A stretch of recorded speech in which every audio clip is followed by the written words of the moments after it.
Hi friends, అందరికీ మీకు ఒక బాధాకరమైన విషయం చెప్పాలి. నేను చూడండి ఎంత బాధ అంటే తల్లి పడే బాధ అంతింత కాదు.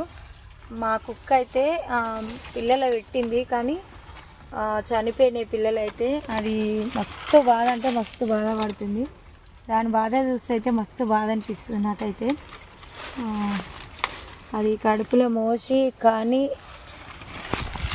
అది పిల్లలు చనిపోతే ఎంత అది చనిపోయిందని తెలిసి కూడా దాన్ని తెలియదు. కోట్లు ఉన్నాయి కదా, ఇంతకుముందు ఒక వీడియోలలో చూపించేది. ఈ మధ్యలో టైం లేక మా కుక్క పిల్లల్ని అయితే చూపించట్లేదు మేము. చూడండి పాపం,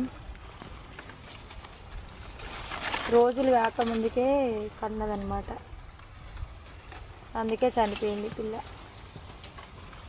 పాలు కూడా వస్తుంది. మస్తు ఇబ్బంది